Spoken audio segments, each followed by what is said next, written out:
Hello and welcome to this Friday, August 23rd, 2019 episode of the Law of Success Mastermind. Today's episode is Think and Grow Rich, the Subconscious Mind, and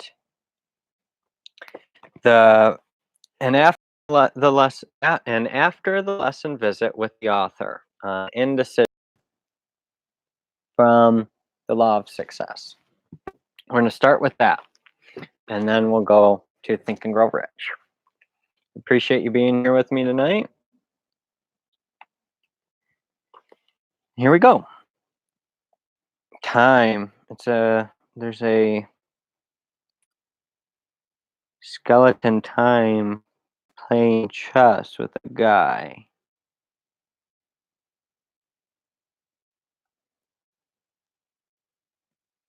Procrastination robs you of opportunity. It is a significant fact that no great leader has ever known to procrastinate. It is a significant fact that no great leader was ever known to procrastinate. You are fortunate if ambition drives you into action, never permitting you to falter or turn back. Once you have rendered a decision to go forward, second by second, as the clock off the distance, time is running a race with you. Delay means defeat, because no man may ever make up a second of lost time. Time is a master worker which heals the wounds of failure and disappointment and rights all wrongs and turns all mistakes into capital. But it favors only those who kill off procrastination and remain in action when decisions are to be made. Life is a great checkerboard. The player opposite you is time. If you hesitate, you will be wiped off the board. If you keep moving, you may win.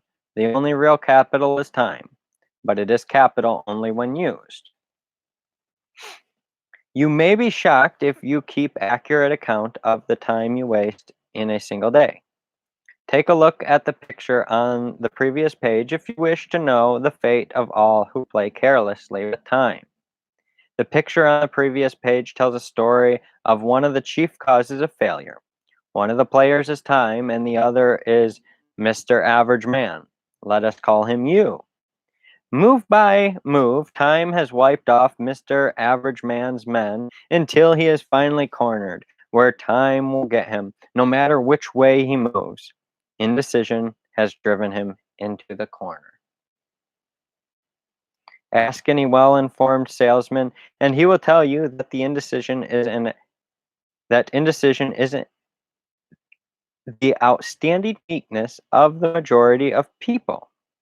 Every salesman is familiar with that time-worn alibi. I will think it over, which is the last trench line of defense of those who have not the courage to say either yes or no. Like the player in the picture on the previous page, they cannot decide which way to move. Meanwhile, time forces them into a corner where they can't move. The great leaders of the world were men and women of quick decision. General Grant had but little to commend him as an able general, except the quality of firm decision. But this was sufficient to offset all of his weaknesses. The whole story of his military success may be gathered from his reply to his critics when he said, "We will fight it all out along these lines if it takes all summer." When Napoleon reached a decision to move his armies in a given direction, he permitted nothing to cause him to change that decision.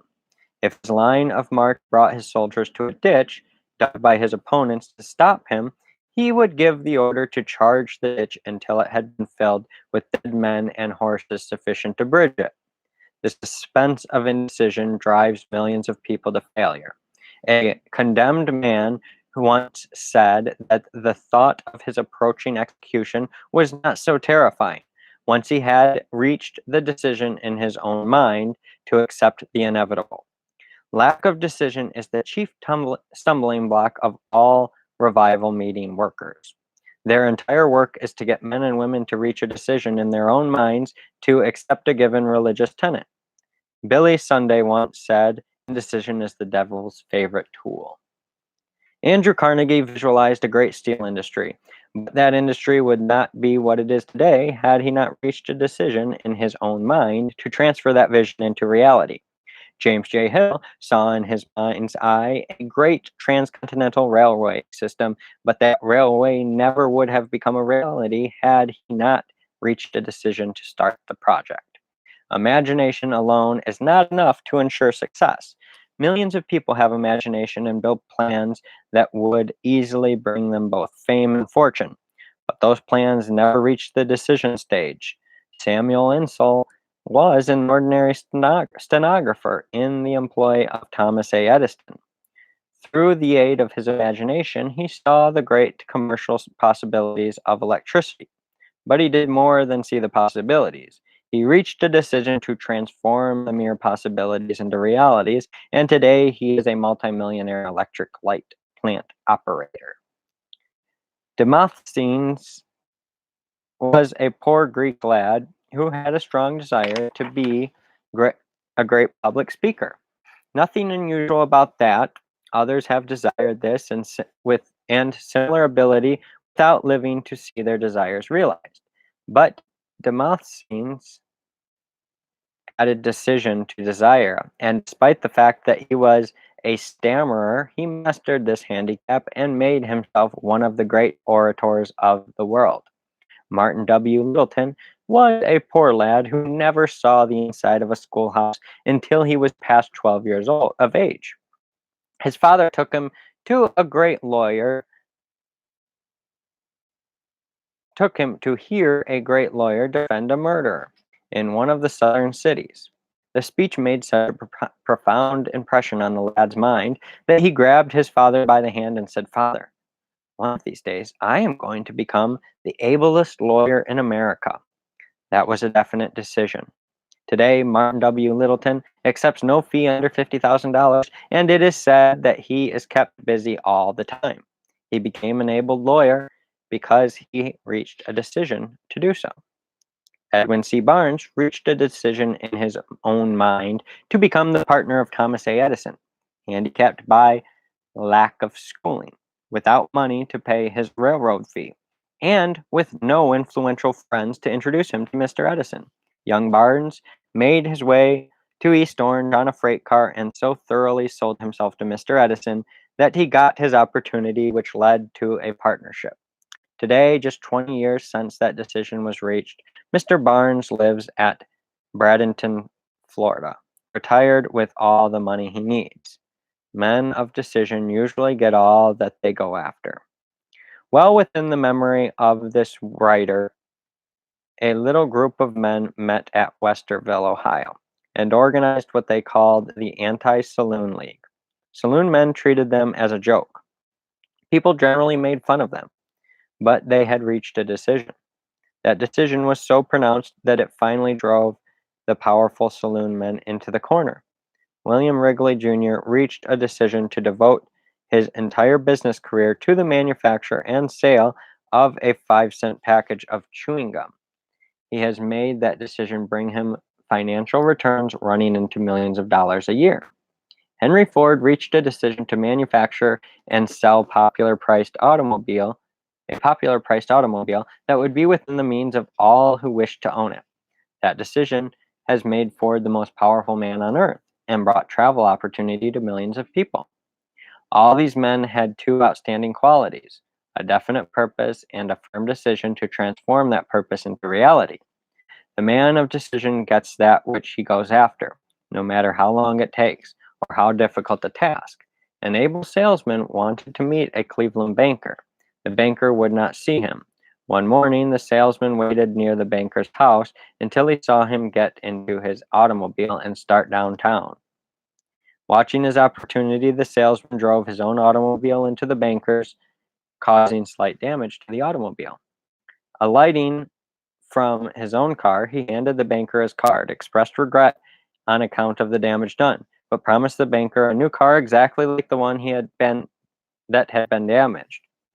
That afternoon, a new car was delivered to the banker, and out of the transaction grew a friendship that terminated.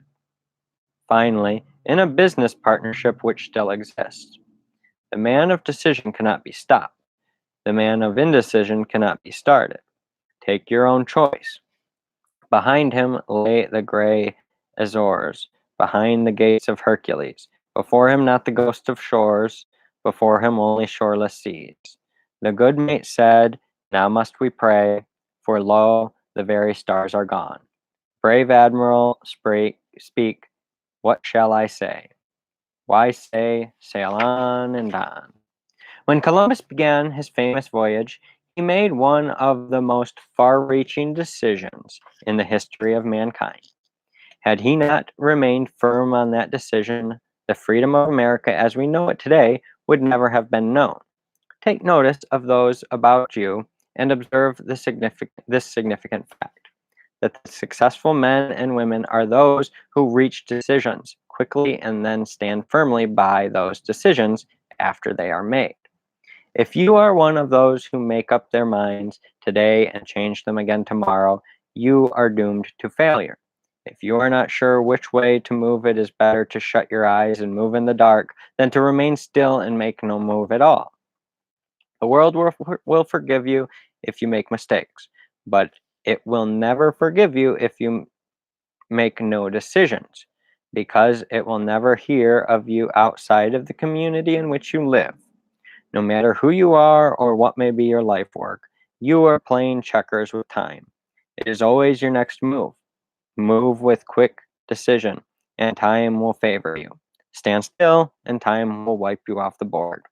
You cannot always make the right move, but if you make enough moves, you may take advantage of the law of averages and pile up a creditable score before the great game of life is ended. That was Indecision. It was an after the lesson visit with the author in the law of success. That's how the book ends.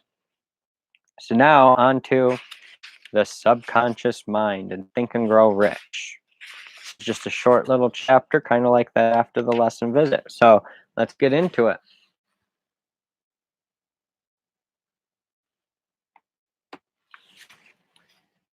The subconscious mind, the connecting link, the 11th step toward riches. The subconscious mind consists of a field of consciousness in which every impulsive thought that reaches the conscious mind through any of the five senses is classified and recorded, and from which thoughts may be recalled or withdrawn as letters may be taken from a filing cabinet. It receives and files sense impressions or thoughts regardless of their nature. You may voluntarily plant in your subconscious mind any plan, thought, or purpose which you desire to translate into its physical or monetary equivalent. The subconscious acts first on the dominating desires which have been mixed with emotional feeling, such as faith. Consider this in connection with the instructions given in the chapter on desire. For taking the 6 steps there outlined and the instructions given in the chapter on the building and execution of plans, you will understand the importance of the thought conveyed. The subconscious mind works day and night through a method of procedure unknown to man. The subconscious mind draws upon the forces of infinite intelligence for the power with which it voluntarily transmutes one's desires into the physical equivalent, making use always of the most practical media by which this end may be accomplished. You cannot entirely control your subconscious mind, but you can voluntarily hand over it any plan, desire, or purpose which you wish transformed into concrete form. Read again instructions for using this subconscious mind in the chapter on autosuggestion. There is plenty of evidence to support the belief that the subconscious mind is the connecting link between the finite mind and of man and the infinite intelligence. It is the intermediary through which one may draw upon the forces of infinite intelligence at will. It alone contains the secret process by which mental impulses are modified and changed into their spiritual equivalent. It alone is the medium through which prayer may be transmitted to the source capable of answering prayer. How to energize your subconscious mind for creative effort. The possibilities of creative effort connected with the subconscious mind are stupendous and imponderable. They inspire one with awe. I never approach the discussion of the subconscious mind without feeling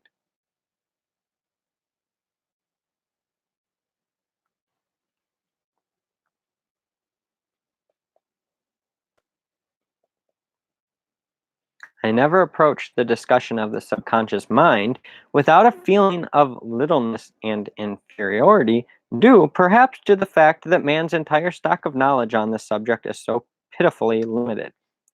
After you have accepted as a reality the existence of the subconscious mind and understand its possibilities as a medium for transmuting your desires into their physical or monetary equivalent, you will comprehend the full significance of the instructions given in the chapter on desire. You will also understand why you have been repeatedly admonished to make your desires clear and to reduce them to writing. You will also understand the necessity of persistence in carrying out instructions. The 13 principles are the stimuli with which you acquire the ability to reach and to influence your subconscious mind. Do not become discouraged. If you cannot do this upon the first attempt, remember that the subconscious mind may be voluntarily directed only through habit, under the directions given in the chapter on faith. You have not yet had time to master faith. Be patient. Be persistent. A good many statements in the chapters on faith and autosuggestion will be repeated here for the benefit of the subconscious mind. Remember, your subconscious mind functions voluntarily, whether you make any effort to influence it or not. This naturally suggests to you that thoughts of fear and poverty and all negative thoughts serve as stimuli to the subconscious mind. Unless you master these impulses and give it more desirable food upon which it may feed, the subconscious mind will not remain idle. If you fail to plant desires in your subconscious mind, it will feed upon the thoughts with which reach it as a result of your neglect. We have already explained that thought impulses, both negative and positive, are reaching the subconscious mind continuously from the four sources which were mentioned in the chapter on sex transmutation. For the present, it is sufficient if you remember that you are living daily in the midst of all manner of thought impulses which are reaching your subconscious mind without your knowledge. Some of these impulses are negative, some are positive. You are now engaged in trying to help shut off the flow of negative impulses and to aid in voluntarily influencing your subconscious mind through positive impulses of desire. When you achieve this, you will possess the key which unlocks the door to your subconscious mind. Moreover, you will control that door so completely that no undesirable thought may influence your subconscious mind. Everything which man creates begins in the form of thought impulse. Man can create nothing which he does not first conceive in thought. Through the aid of the imagination, thought impulses may be assembled into plans. The imagination, when under control, may be used for the creation of plans or purposes that lead to the success in one's chosen occupation. All thought impulses intended for transmutation into their physical equivalent, voluntarily planted in the subconscious mind, must pass through the imagination and be mixed with faith. The mixing of faith with a plan or purpose intended for submission to the subconscious mind may be done only through the imagination. From these statements, you will readily observe that voluntary use of the subconscious mind calls for coordination and application of the principles. Make your positive emotions work for you. The subconscious mind is more susceptible to influence by impulses of thought mixed with feeling or emotion than by those originating solely in the reasoning portion of the mind. In fact, there is much evidence to support the theory that only emotionalized thoughts have any action influence upon the subconscious mind. It is a well known fact that emotion or feeling rules the majority of people. If it is true that the subconscious mind responds more quickly to or is influenced more readily by thought impulses, which are well mixed with emotion, it is essential to become familiar with the more important of the emotions. There are seven major positive emotions and seven major negative emotions. The negative voluntarily inject themselves into the impulses, which ensure passage into the subconscious mind. The positives must be injected through the principle of autosuggestion into the thought impulses, which an individual wishes to pass on to his subconscious mind. Instructions have been given in the chapter on autosuggestion. These emotions or feeling impulses may be likened to yeast in a loaf of bread because they constitute the action element which transforms thought impulses from the passive into active state. Thus may one understand why thought impulses which have been well mixed with emotion are acted upon more readily than thought impulses originating in cold reason. You are preparing yourself to influence and control the inner audience of your subconscious mind in order to hand over to it the desire for money, which you wish transmuted into its monetary equivalent. It is essential, therefore, that you understand the method of approach to this inner audience.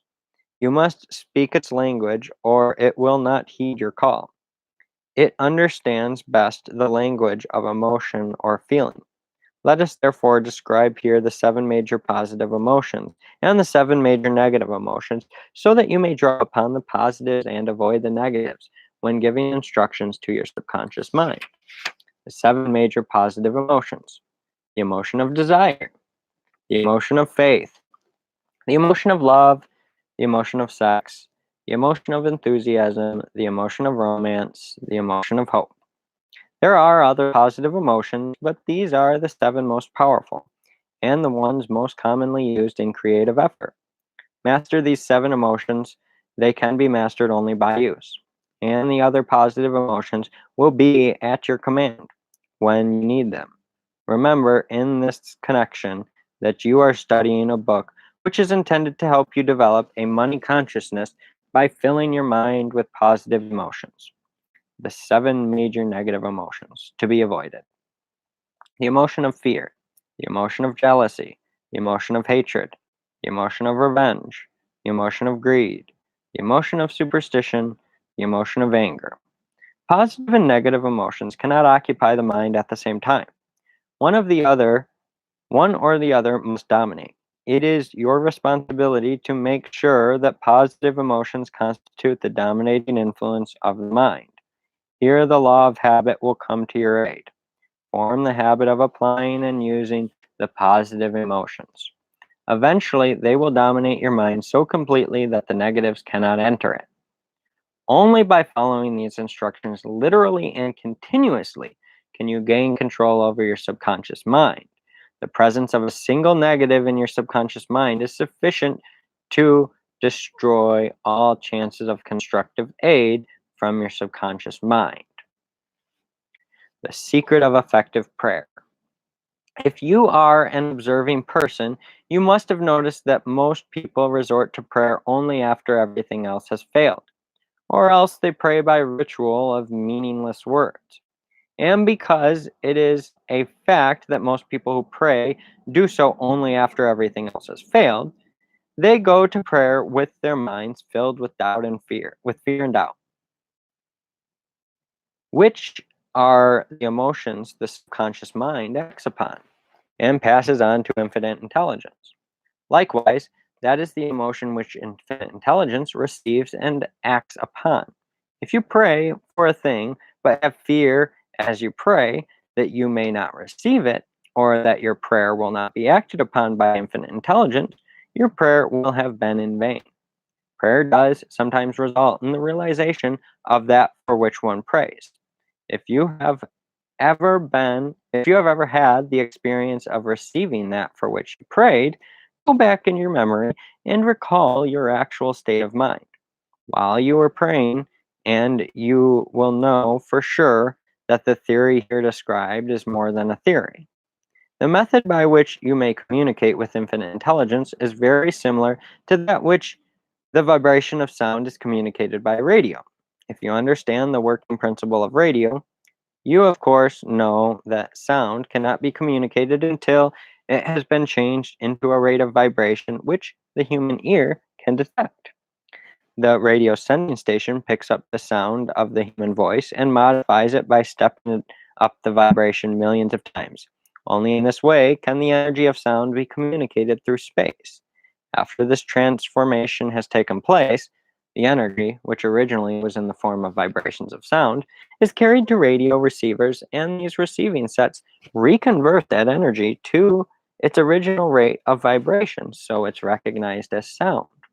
The subconscious mind is the intermediary, which translates one's prayers into terms which infinite intelligence can recognize, presents the message, and brings back the answer in the form of a definite plan or idea for procuring the object of the prayer. Understand this principle, and you will know why mere words read from a prayer book cannot and will never serve as an agency of communication between the mind of man and infinite intelligence. That was the subconscious mind. Anybody can wish for riches, and most people do, but only a few know that a definite plan plus a burning desire for wealth are the only dependable means of accumulating wealth. Thank you for another episode of the Law of Success Mastermind. Today we talked about decision and the subconscious mind, indecision and the subconscious mind. This week was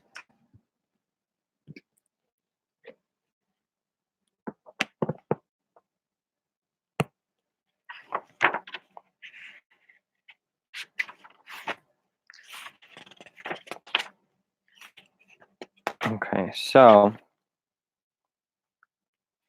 this week was build a positive mental attitude. And I've been struggling with it. And so then I went to build a positive mental attitude, to the golden rule, and then to the subconscious mind.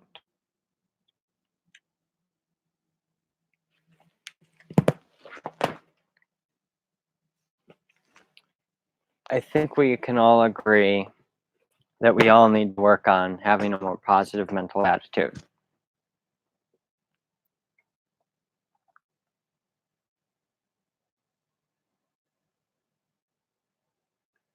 We all need it. We really do. I want you to understand that each of us struggle with this. It's not just you. It's not just me. It's not people in your life. It's all of us. We've all got to work harder. And I hope that these podcasts help make an impact on your life. I understand I have a long way to go before I can really have the impact I want. And that's why this is my lifetime mission that I'm working on. And this is just part of it. This is part of me retaking control of my life and breaking the negative habits, the negative thoughts and emotions, and changing them through new habits, through autosuggestion, through the subconscious mind. So just listening to this is setting those things into motion in your own mind. So I'm proud of you. Thank you. Thank you for another episode. Have a great night.